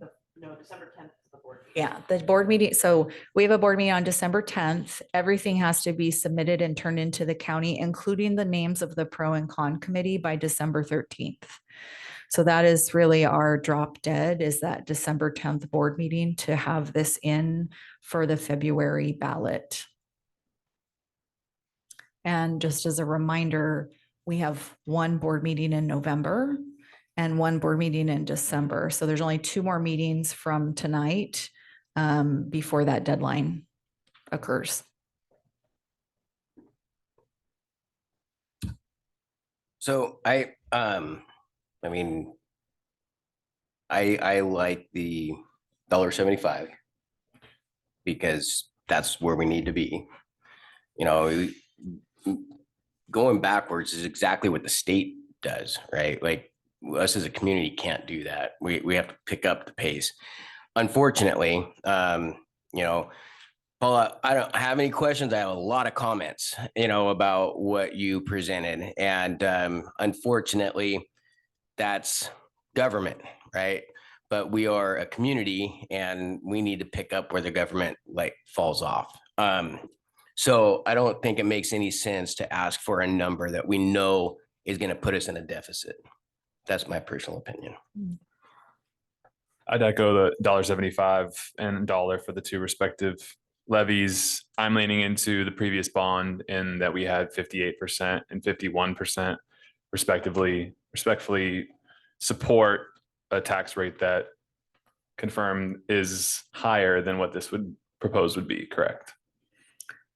Yes, Yeah. yeah, this combined is a lower tax rate, even from the get-go. And Yeah. as the assessed valuation changes over time, it's likely to get better than get worse. So.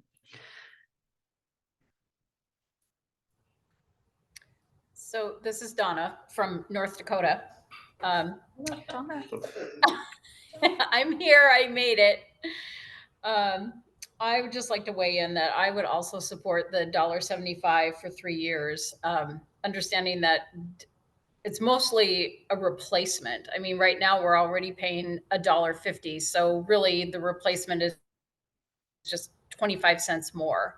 And I would definitely support that, that dollar for 6 years. So, and I appreciated hearing all the presentations tonight. I certainly think that our transparency has got to be making a turnaround. People have to see that we are being transparent and we're really trying. So thank you. I need to jump back in. I also the dollar, the capital. I'm excited to kind of see how the town hall goes, and I, you know, I hope people continue to participate so we can get a good feel.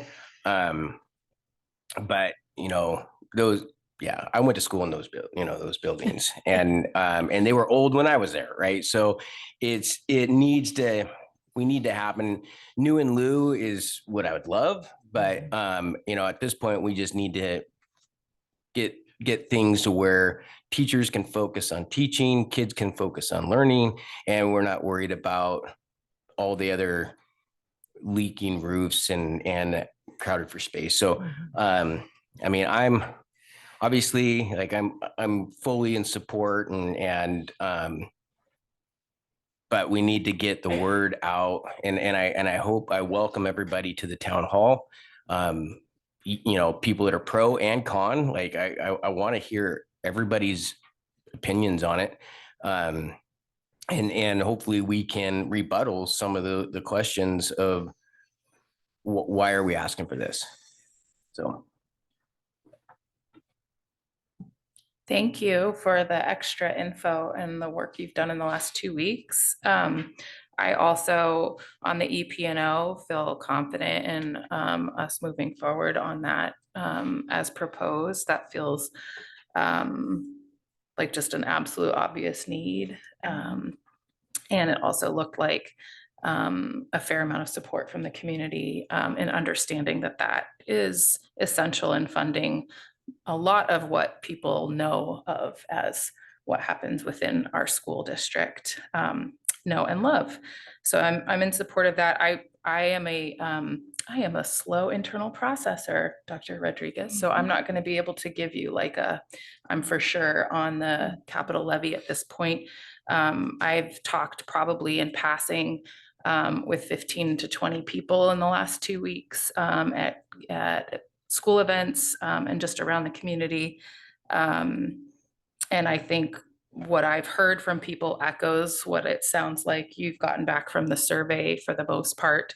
I will say, I think I've talked to probably a biased portion of the community just because of running into, other parents and people who are primarily parents of students at elementary schools where my kids are or currently recently have been. So to me, the idea of using a capital levy and our impact fees and getting all the SCAP funding to build our third elementary school, to me, that I feel a sense of consensus around that from talking to the community and all of the surveying we've done over the last year. And even, conversations with people around the bond last time. So I think from me, the question mark and what I want more time, and I will try not to take too long because I know we have to move forward on this, but is around using new in lieu to replace old buildings versus repair. I understand totally the rationale for building buildings that are earthquake safe and will last for a long time. The pace of that project for our community is something that's a question mark for me. And I'm still planning on meeting with a few other folks that I know have been very vocal in past school funding bonds and levy conversations. So, and I also just hope that people will come to the town hall so that we can, answer more questions and hear what the questions are. I think a question for me is also are we going to lose out on new in lieu funding from the SCAP program if we didn't do it now? So I don't know that if we got elementary 3 built, would the new in lieu funding still be there? Is it something that we have to do now or we lose it? That's a question that has come up for me. Yeah, with SCAP, there is a calculation that takes multiple years of data. And with COVID, there were some weird things. So we're still utilizing 2019 is still in those numbers, which is a benefit to us because of the pace of growth that was occurring during that time in our district. Okay. So in the near future, that year is going to drop out of that calculation. Okay. It's a 5-year cycle. So when that drops out, that could potentially impact the amount that we're eligible for. Okay. The other piece is with the opening, when elementary 3 opens, potentially we have different unhoused student population. We'd still be looking at the 5 years, but there could be some impact there. There could be some impact. Okay. Yeah. Thank you. Dr. Rodriguez, is that the same? There's also a situation where because of COVID and lack of buildings being built, there's more money available right now that other districts are trying to grab up. Yeah. So it's competitive. Well, I'd like to say that it's guaranteed, but I can't tell you it's guaranteed. I have spoken with the Southwest Washington representative of OSPI SCAP program, and they've given us all of the estimates. So I feel like it is the closest to a guarantee that we can get. But as with all things that are legislature state funded, there always can be changes to that program, to the structure, to the percentages. So as we're coming up on another legislative cycle, we always are just watching to see if there's going to be any impacts. There is more money now than there used to be, one, because nobody can pass a bond right now in our state. And 2, there was an increase last year to the per square foot funding. a substantial jump in the amount. It is still well below what it actually costs to build, but it gets us a lot closer. So there was some increased money that was put in by the legislature, knowing that the cost of construction has increased dramatically.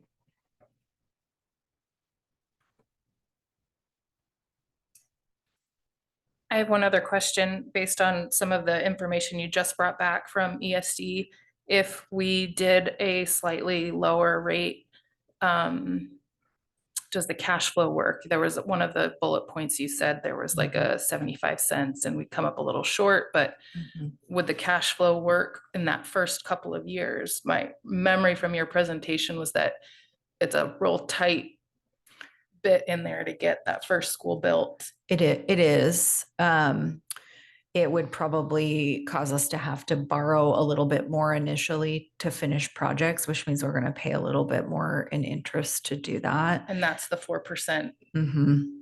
that you were Mhm. talking about. Okay. Yes.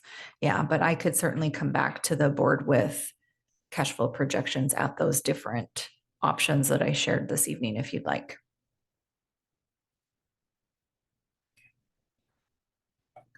All right, thank you. That takes us to board communication. So Jake, do you have anything? Yeah, briefly, just to Paula, Dr. Rodriguez, thank you for the detailed reports. I think since the school year began, the level of detail and information you've been providing has been incredible, not just to us, but I think the community. So thank you there. Our next meeting, November 12th, our town hall, November 19th. Those are important days where you can give us feedback on everything we're talking about right now from the couple levy proposals. And lastly, I just want to thank our candidates for District 1. Thank you for your energy and effort to be here tonight and what you've put in so far. And excited to welcome one of you to the board. That's all. Donna, do you have anything? No, I'm just glad to be here this evening. I'm glad it worked out. I could join you. I do really appreciate those presentations. I just don't have words to thank you for all the time and dedication you've been putting in trying to figure out how we can make our district better for our kids. So thank you. Thanks, Donna. Amber? I was able to attend one of the community cafes in the last couple of weeks at Sunset and View Ridge, the ridges. There's so many ridges. It was wonderful. There were some really great questions, and it's just been nice to be in the buildings a little bit more, to hear from staff and parents. So that was really positive. I hope that people will continue to attend those. And again, looking forward to that town hall, where hopefully we'll get more folks to turn out and have some conversations together. Yes. I think the more people can participate in these surveys, it really helps us get a vision on where we are as a community. And it's very simple participation, right? Like it happens right in wherever you want to do it. It doesn't take very much time. So but the benefit that we get from seeing those accumulated numbers is massive. So please do more of that. You don't even have to sit here, and you can do it wherever. But your opinion matters. Second, these meetings that we're trying to show up to and the district staff is putting on is again an opportunity for you to give your opinion, because what we want to do most on this is make the right decision. Whatever that decision is, which way we go with levies, we want to make the right one. And the only way we can make the right one is we really have all the information that we need. Because I have my own opinion, but when I sit up here, I don't represent me. I want to represent everybody. And the only way I can do that is we have the right information. So participate in one way or another, come to a meeting or come to a town hall, or just simply do the surveys. All of it matters. And we appreciate any participation when people are taking their time to do that. So that's it for me.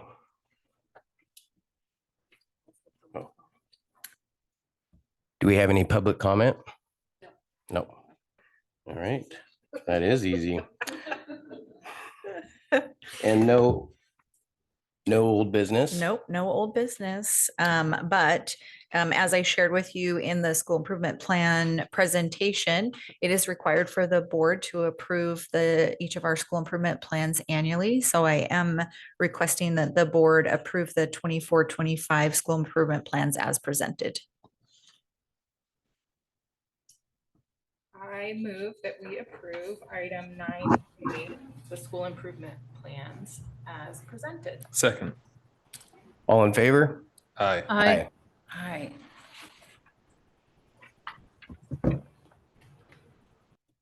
So now that takes us to the interview process. Yes, pretty excited. Yes. Danny, I'm supposed to ask the questions or the board's asking the questions? Do it however I want, she says. Okay. Oh, yes. Okay, awesome. All right, well, Dr. Rodriguez, really Yes. quickly, if you would, could we move for a 3-minute recess? oh, yes, yeah, I can't move, but y'all can move.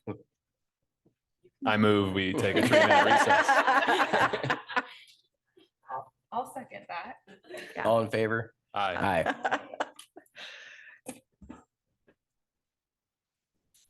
I should participate in that. Yeah.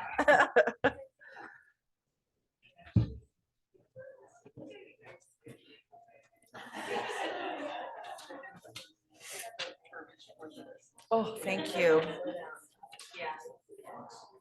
Okay. What do we think we might need to? I don't know how much time we'll need. Yeah.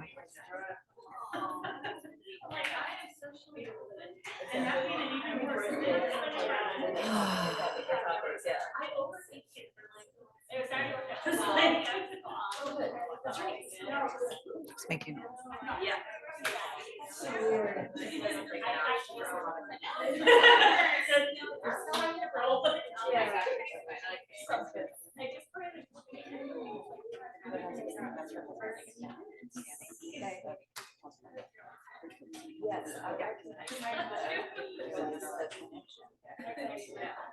Yes. I know her name and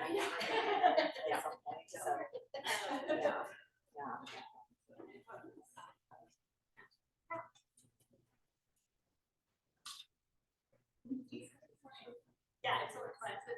Yeah, I love the kids. Like, they're really fun and out with it. I was like, they're very LD. I was in high school, like college. And so like, I got like a whole lot to do, but I was like, there's a lot of philosophy. Yeah. Yeah. And I'm like, how do you enjoy your vacation? I don't know what we said. I was like, it's back to my head. I did enjoy it. Show you some of my favorite pictures. I know, I did that. I took the like famous rap selfie and the guy's like, here's some Terry Ross pictures for ma'am. Can I reach out and like,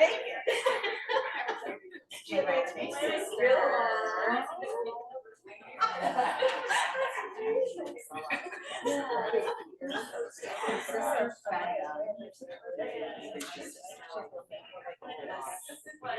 like 6 months.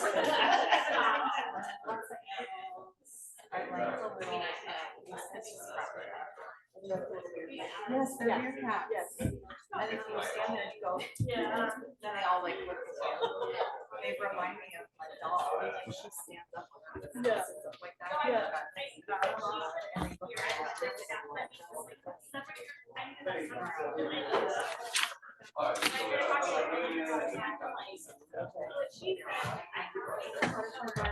That feels better. I got the gurgling gut going on. Everyone looks at me like I'm the new Emily, like I'm supposed to make all the movements. I'm like, you can move things too. No, that's what I said. I moved. I know I can't. I thought that's what I did. That you already had. Yeah, that was the intent. I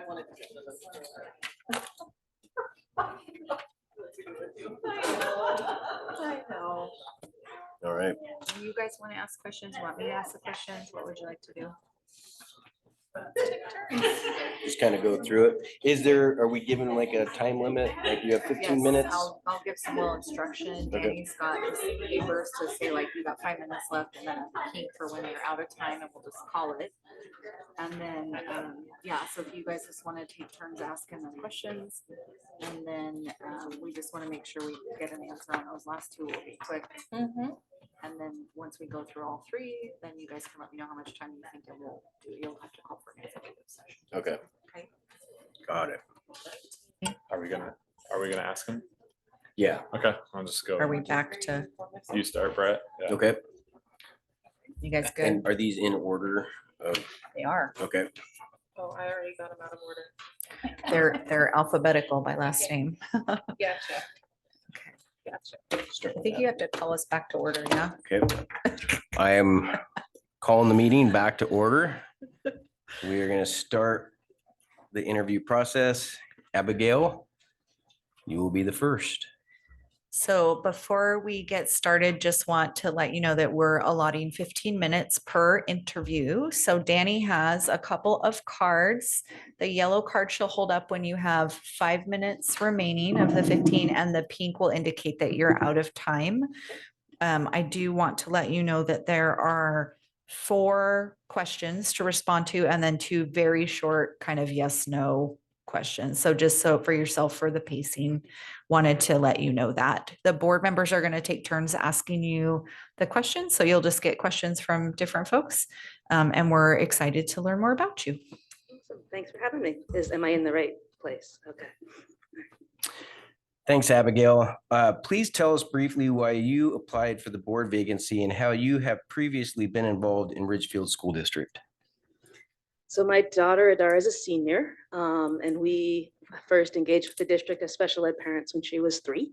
So it's been a long time, since 2009, I guess. And I think, the contributions of special ed parents in IEP meetings are a contribution to the district. So I've been doing that since her first IEP meeting back in 2009. Been an advocate for her in her classrooms and with her teachers, and helped get her teachers to come to some professional development opportunities over the years to sort of get people extra benefits that the district wasn't able to provide at the point. Worked with Michael at one point, a couple of years, we brought a whole team, 10, 15 people to an inclusive education conference. When I had 0 kids in the district, I helped with the original special ed advisory group, sort of working with other parents to bring people together. Actually sat for this position 7 years ago when I had no kids in the district.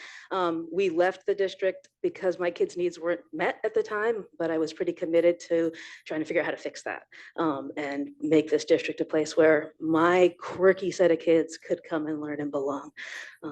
And yeah, I think that pretty much sums it up. Just kind of have never stopped being involved in the district since we moved to Ridgefield in 2007. So. Thank you. Thank you. What do you believe is the role of a public school board member?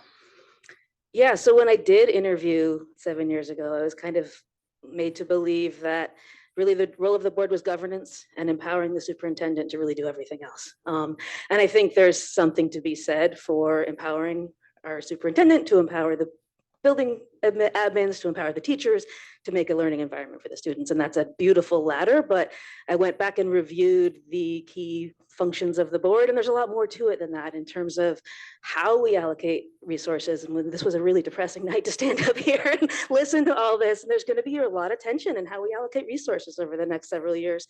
And how do we as the board, well, presumptive, how does the board look at making sure those resources are allocated to the places that they're needed most, the places that are in line with the policies that you work and the strategic plan that you guys work together to build? How do we make sure that the most vulnerable kids, that special ed gap? I was sitting on the verge of tears listening to that presentation. This is real stuff for real kids, and this, it's not just numbers on the screen. And so I think, how do we make sure that as these really real problems are facing us, how do we move through them with integrity that's in alignment with board district needs?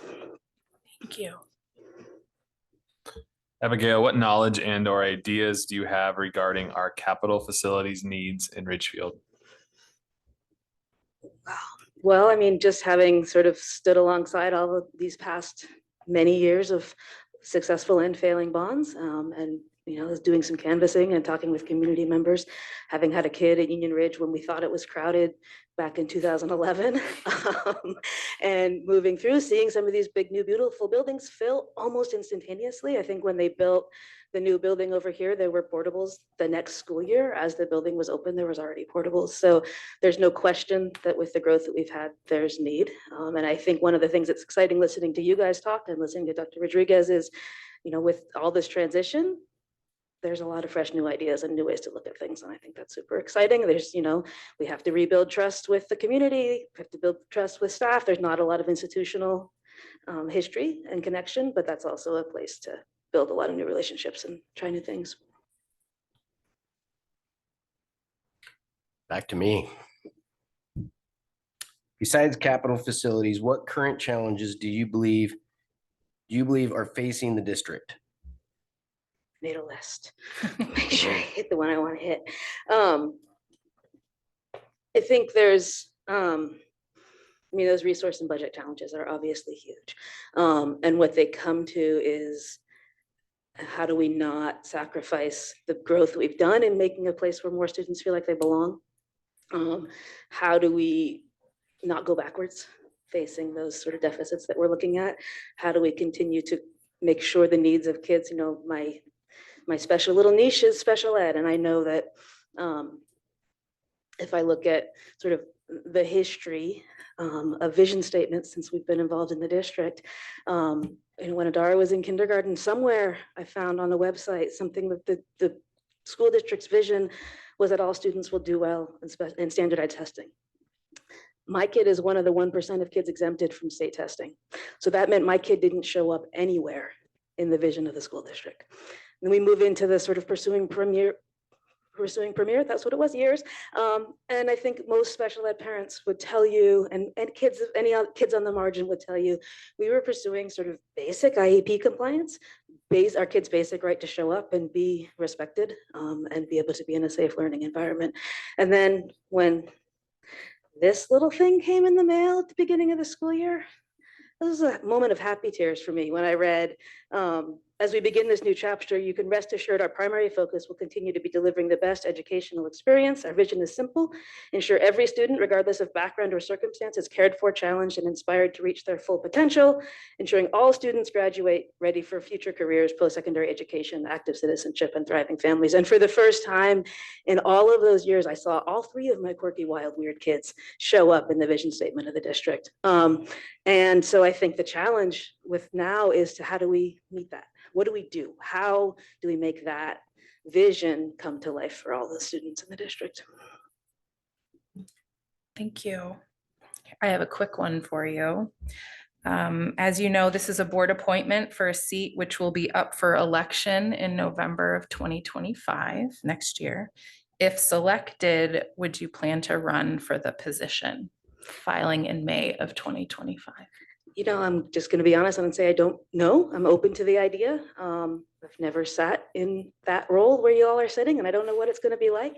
I don't know how it's going to impact my family. I don't know how it's going to impact my ability to advocate for my kid in her last year in high school and as she moves to transition. So I'd like to say yes. I'd like to hope that it's a positive experience and that it feels productive and like a good fit all around. And if I'm wrong about that, I would work hard to find somebody else to hand the baton off to.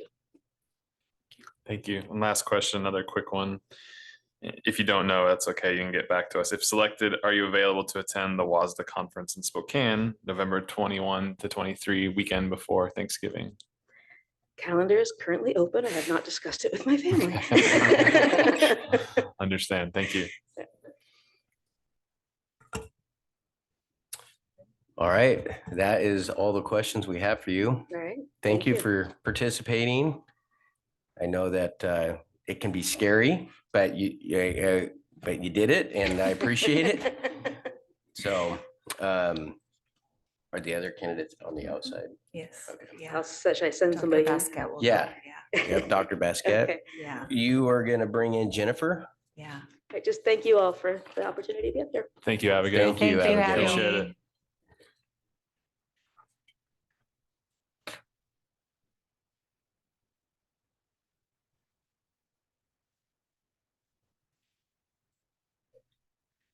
Hi, Hello. Jennifer. I Hi. just wanted to, I think you were already out in the hall, so I just want to acclimate you to the process today. You have 15 minutes allotted for your interview. The board is going to take turns asking you the questions. There are 4 longer answer questions and then 2 super short ones. So just so you know, you can keep kind of track of your time. When we get down to 5 minutes remaining, Danny will hold up the yellow. official sign. Yes, the Yes. official yellow sign. Yes. And if you hit the 15-minute mark, she'll hold up the pink and we'll end the interview Okay. at that point. So, All right. okay, thank you. All right. Thank you, Jennifer. Question 1 is, please tell us briefly why you applied for the board vacancy and how you have previously been involved in Ridgefield School District. Okay, thank you for that question. So I've been passionate about education for the past 30 years. I've been an elementary school teacher and a special education teacher. I've been an instructional coach, a district instructional coach for more than 10 years. And this timing is perfect for me to really expand my sphere of influence. I really want to increase teacher capacity, work with, partner with the school district. There's so many great things going on in Ridgefield, and it's just the perfect opportunity to really advance what this school district could do to improve student outcomes, especially for marginalized student populations. That's really important to me. My involvement with Ridgefield schools has been like kind of quiet, or like not necessarily out, in front. I'm the kind of person that will, I also work a full-time job and I have 5 kids. So it's like trying to make everything work. I'm not volunteering in the schools all the time because I'm at a job, but I am communicating with teachers. What do you need? What can I provide? Those kinds of things, attending school events and whatnot. Thank you. Jennifer, what do you believe is the role of a public school board member? A public school board member has many important duties. The first one is to like help shape policy, to be part of that strategic planning process that I've heard you guys talk about. Also, then the second other thing that we learned a lot about was the budget and the money. And then really it's also about student outcomes and how are we going to increase and improve student learning. And that goes to then community engagement and advocacy and making sure you're part of a larger community with the state, but also with your local people in place. Jennifer, what knowledge and or ideas do you have regarding our capital facilities needs in Ridgefield? Well, I have a senior and 2 kindergartners. So, and then I had somebody already go through as well. And so it's like having the bookends. I know from my daughter who's a senior, watching her go through and her talk about having so many kids in a high school class that everyone's running to get to class to get a chair. Because if you don't get there on time or you're a little bit late, you will be in the hallway, or you'll have a chair, but maybe it won't even be so close to the classroom. And then seeing the condition of the classrooms my kinders are in, like I was totally relating to that with what Dr. Jenny was saying. And even like an email went out that the water is not even functioning right now in those kindergarten classrooms. So they have to have water provided to them. And so now I feel like I maybe lost my focus. Can you tell me the question again? Yeah, of course, absolutely. Just knowledge and ideas that you have regarding our capital Okay. facilities needs. Okay, so I spoke a little bit about to the knowledge, right? Like the real life knowledge. I've also lived all those failed bond attempts. And so, which has been heartbreaking. So it's like, it's so exciting to think about how it could be an advocate to get the word out about and these creative solutions. Like also, Dr. Rodriguez's presentation on the 8th was so thoughtfully well put together and really like step by step connecting the dots. And so then it makes it easy as a board member to help communicate and relay that information, because we have a strong leader who's helping to show us how we can communicate to community members. Thank you. Besides capital facilities, what current challenges do you believe are facing the district? Well, you need a strategic plan, so that's number one. The other thing is really analyzing your district report card that from OSPI. Your strength, one of the strengths in Ridgefield right now is your smarter balance scores for reading. How if you compare 3rd grade to 11th grade, the percentage of students passing SBA goes up for reading. So like it's different groups of cohorts, right? But there's a 20% increase. It was like 40% something in 3rd grade was passing smarter balance, and it was like 60. I think if I have it right, I have note cards I could check. But the area for improvement is definitely with math. The scores have actually declined from 3rd grade to 10th, 11th grade. And so that speaks to a need for stronger systems around math intervention, maybe really examining the math curriculum. I know you have a new adoption at the middle school. EdGems seems fantastic. But I think too, you need to make sure that you're supporting professional development to go along with it. And then that part of the board partnering with the school district to make sure you're not just throwing a new curriculum at people, but you're really helping to bring along content knowledge, pedagogy, and improved instructional practices, and especially to reach students that might not have been your typical Ridgefield population. Ridgefield's grown, it's changed a lot. The multilingual population has doubled. Like if you look between, like if you compare, I broke it down, the multilingual population that's at the high school and compared to like what's at the elementary school, it's more than doubled. So that means then that those students are going to continue, and your you have to be attending to the needs of multilingual learners. Can you give me the question one more time to make sure I answered it? Yeah, yep. Besides capital facilities, what current challenges do you believe are facing the district? Yeah, okay, so definitely I talked to some of the big ones. Yes, thank you. Yeah. Thanks. I have a short-ish question for you now. As you know, this is a board appointment for a seat which will be up for election in November of 2025, so next year. If selected, do you plan to run for the position? I would say right now, tentatively, yes. I have been in education a long time, but I have never sat at a board position, so I don't really know what it's like. I think I can guess, but you know, you don't really know until you're doing something. And so I would want to make sure that it's a right fit, and also have my board members like say, you know, maybe this isn't the right thing for you, or you have to go for it. So I would want that feedback too, before I would just say, yes, absolutely, I would do it. Thank you. One last simple question, Jennifer, and if you don't know off the top of your head, that's okay. But if selected, are you available to attend our WASDA conference in Spokane, November 21 to 23, the weekend before Thanksgiving?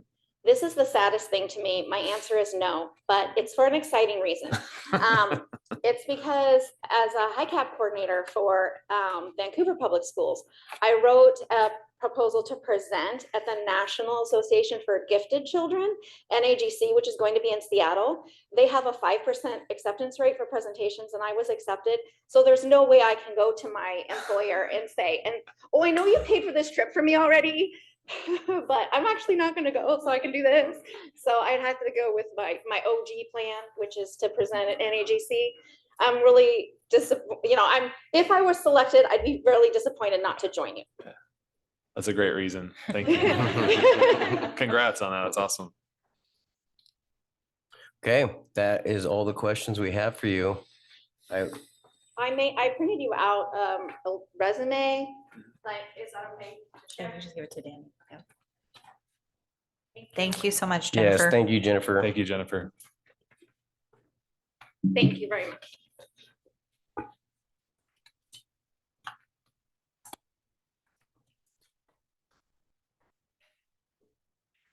I like the high five. I love the high five.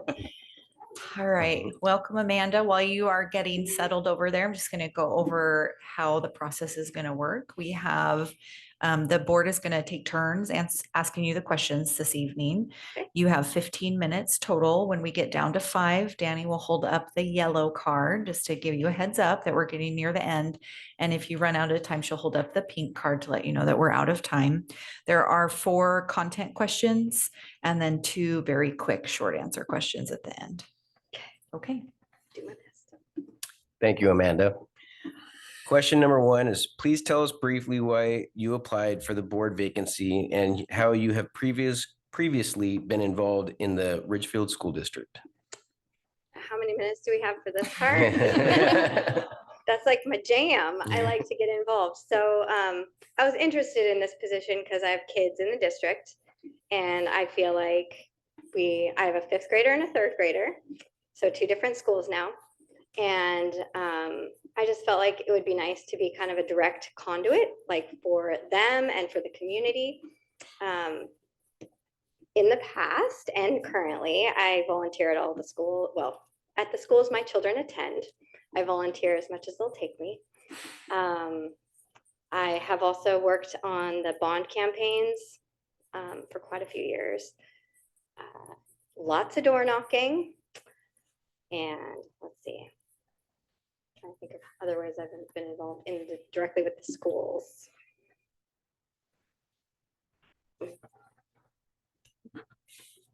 I go on a lot of field trips. Yeah, I don't know. I just try to get in there as much as I can and try to be supportive of our teachers, because we have like the best teachers, and I just really want to help them however I can to help my kids selfishly, but also all the kids, because I feel like the schools are really the heart of a community. So the more we can do to make them better, it really helps the whole community get better.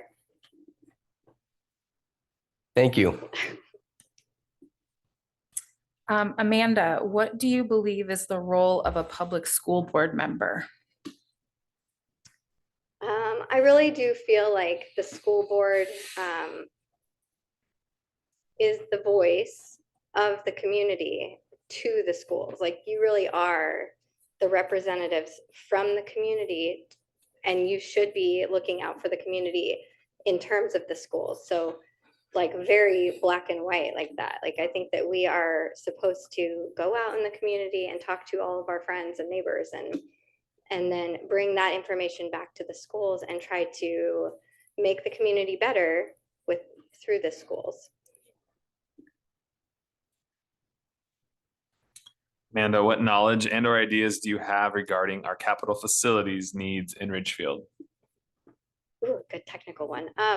So I watched the presentation that Dr. Rodriguez put together at the last board meeting, and really creative. I like that way of thinking, that we can go with a levy approach instead of a bond, because that hasn't been very successful for us lately. I think that 50% threshold is much more attainable. In terms of the EP&O levy, I definitely think the 175 is, like everyone has been saying, it's a very clear cut. We need it. That's a very easy way to, I think that'll go through, and that is a very clear need. With the capital levy and with using the SCAP funding, it's kind of complicated. And even though I feel like most of us who watch the presentation kind of understand it, I do think that there will need to be a lot of outreach, very clear, very clear, very like image driven, almost like out to the community to talk about why there's 3 ways we can do levies, and why we can apply for this SCAP funding, and how much it will save us in the long run. I think that whole, you said that quote, the bonds are for buildings and levies are for learning. We repeated that a lot out on door knocking. So I think coming back to that concept and telling people like, oh, actually we can build a school now with a levy, that's going to be a little bit tricky for people to get past. And I do worry that in the community, they're going to feel like, are you tricking us? Like, in a way, like, are you not being honest about how we could do this in the beginning? Because that was never we've never heard of that before, I think, for most of us out in the community. So I think just making it clear why it's a unique situation that you can take advantage of now versus we couldn't have always done that. And getting that message out to the community that it's a unique funding opportunity that we could tap into now. We might not be able to tap into it in the future, and we couldn't in the past. And this is how we can do it. And it will save us money in the long run and also get us all these new schools that we need. It's a really great idea. I think it is going to be a bit of a hard sell to get new schools at like the new and Lou at both Union Ridge and Southridge, in addition to the third elementary. Even with that 50%, I still think it's going to be a hurdle. I think we're going to need a lot of people out in the community talking to people and convincing them that this is the right choice for now. Thank you. Besides capital facilities, what current challenges do you believe are facing the district? There's a lot. I mean, there are, I personally would love to see the cafeteria situation a little bit better. Like, I feel like our foods could be improved, and basically all the ways that I feel like we can improve it comes down to money. Like, all of the things that we can improve, it all comes down to money. Like, I think it'd be really cool to see all of the new facilities have some sort of sustainable energy model built in.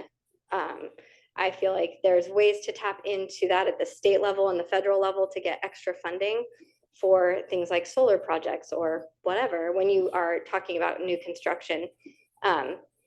But aside from construction stuff, you're asking about like what's in the schools. I do think we need more structures in place. I feel like sometimes that we are a district that was very small and grew really, really fast, and we don't really have the structures in place to support that really big model that we kind of need. I think we need, I liked the civility piece you were talking about. I think things like that are really important, and that will help just with the dialogue as we are growing, just getting better and getting everybody on the same page all the time.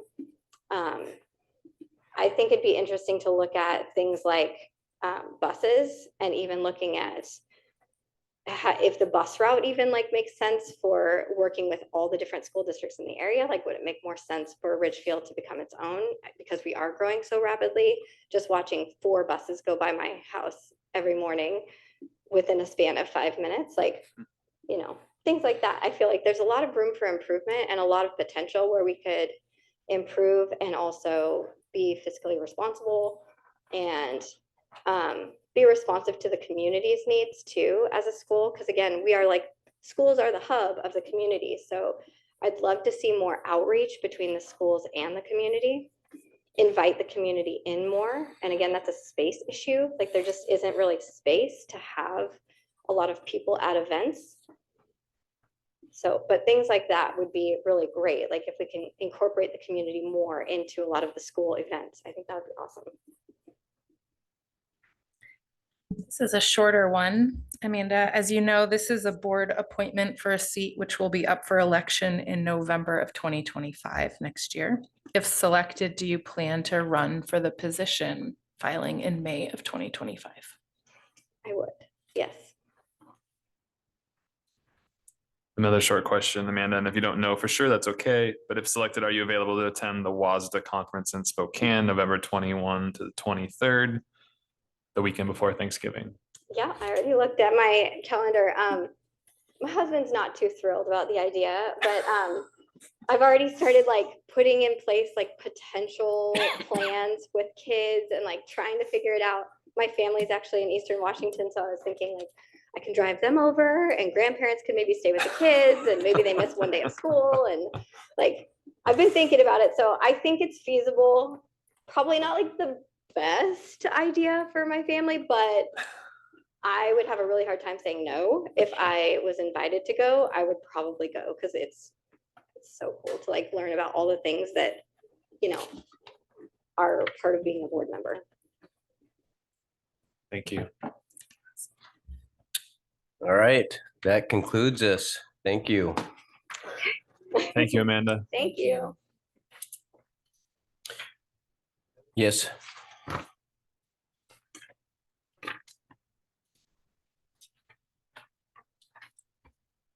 you want to ask me if we need an executive session? I can give you the. Are you? You're gonna read the rules off. Can I start by just? Yes. Okay. Yeah, whenever you're ready. Okay, I just want to say thank you to the 3 candidates and really thank you to the 5 candidates that originally started.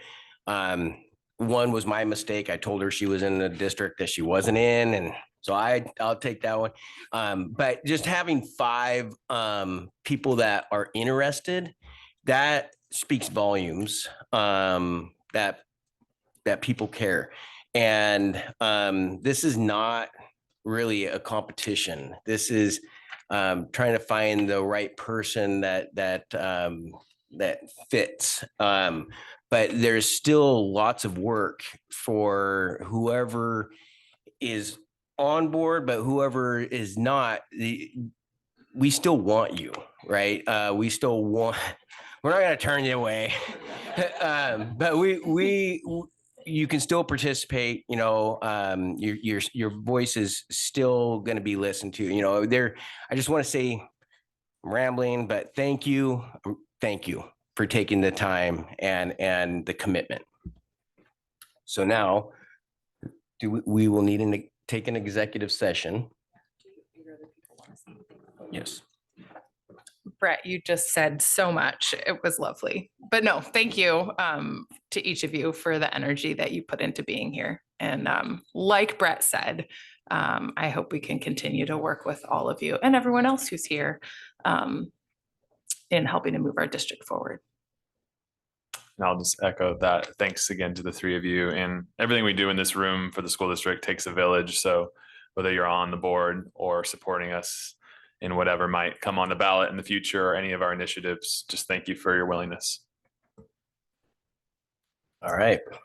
Okay, so we do have an executive session this evening for the purpose of evaluating candidates for appointment to elective office under RCW 42.30.110(1)H. I just need to know how much time the board would like for that discussion. 30. Okay, that sounds good to me.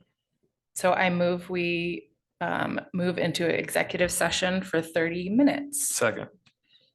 All in favor? Aye. Aye. Aye. We're going to move into executive session.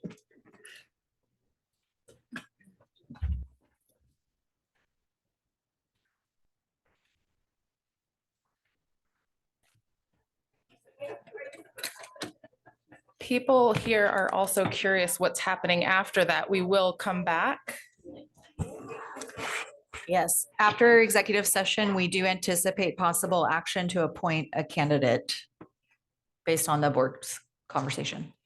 And that will happen here. Correct.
tired looking at my. I appreciate the time. Well, we need to extend the executive session for 5 more minutes. And I promise it'll be over after that. 5 minutes.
Okay. I'm back. We're back. Thank you. I appreciate your patience. You know, it's a good problem when you have three really good candidates. And I want to thank you, all three of you. It's never easy standing up there and having to try to say the right thing at the right time. And all three of you did a very good job. And I appreciate the effort and just more of, you know, like I've said earlier, just the participation.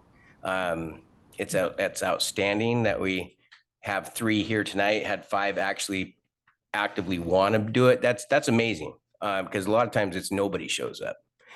So that I think that is good growth for the community and getting involvement. And there's nothing that anybody stood up there and bombed. That didn't happen. Right? You all did a great job. You made our job harder.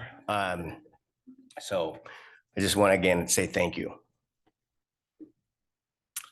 With that, I will move that we appoint Amanda Ronstad to the interim director, District 1 position. Second.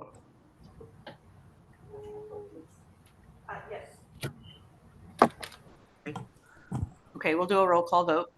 So Brett Jones, Aye. Amber Baker, Aye. Jake Bredstrand, Aye. Donna Farnsworth.